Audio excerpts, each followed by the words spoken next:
Megan folded her arms under her ample bosom, her lush curves displayed in a tight red dress, and her blonde curls allowed to fall freely over her shoulders. "You wouldn't be alone if you didn't put out vibes that you're a geek, a nerd, a first-class egghead," Angela offered wryly. "Unavailable." "Are you kidding?" Angela shot a glance down at her jade, stretchy top that was scooped low enough to reveal the soft curve of her breasts and the too tight jeans that threatened her circulation. "In this outfit, I not only look available, I look like I charge by the hour." "It's not your clothes, it's your attitude." Angela blinked. Attitude? She didn't know she had an attitude. "What do you want me to do?"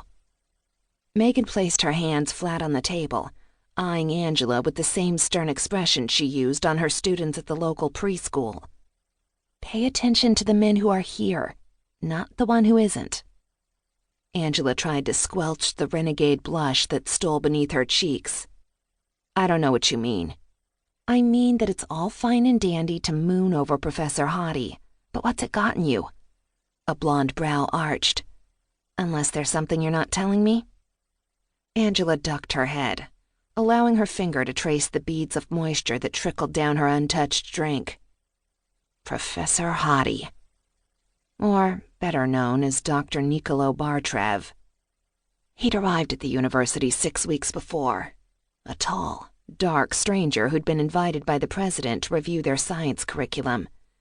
Angela didn't know precisely what his work entailed, but she did know that one glance into those pale blue eyes and she'd been lost. Head over heels in lust for the first time in her life. A damned shame he didn't return her aching need. "There's nothing to tell," she muttered. "And that's the point," Megan pressed. "He stops by your lab once a day. Sometimes it's twice." Megan snorted. "He makes a little chit-chat and disappears." Angela hunched a shoulder. It was true enough.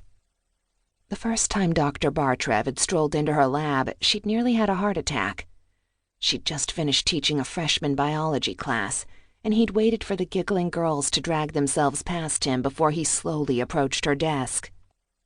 She hadn't known what to expect, but after a few minutes of questioning her about her research, he'd turned and left. Just like that. Since that day, he'd made a habit of stopping by when she was in the lab, sometimes discussing her research and other times just randomly discussing her day. She assumed that he was cleverly extracting information from her to use in his assessment, but she didn't have a clue what he was searching for. And she didn't care. His fleeting visits were enough to make her giddy for the rest of the day. "So," she muttered, "has he ever revealed anything remotely personal about himself?" Angela grimaced. After 6 weeks, she didn't know a damned thing about the man. Well, she knew the precise scent of his warm male cologne, and the way his cashmere sweater stretched over a wide chest, and how his pants clung to his tight ass. But anything about the man beneath the gorgeous exterior? Nothing. Nada. Niente. No. Has he ever asked you out, even to lunch? No. Has he ever brought you anything? Flowers, candy, a bagel from the cafeteria? No. Has he ever tried to get his hand down your shirt? No. Megan heaved a sigh. "Honey, that man ain't interested, no matter how much you might want him to be." Angela lifted her head to meet her friend's sympathetic gaze. "I know."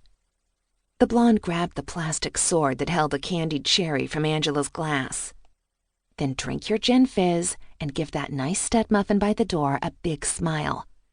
She pointed the sword toward the delectable blonde Neanderthal standing across the dance floor. "And remember." "Remember what?" "You're beautiful." Angela rolled her eyes. She had a mirror. She might not be the bride of Frankenstein, but she was a long way from beautiful. Average brown hair she kept in a ponytail. Average height with average curves. Average features that were pale from the hours she spent in the lab. The only thing remarkable was the wide brown eyes that were heavily framed with dark lashes, but most of the time they were hidden behind her protective lab glass.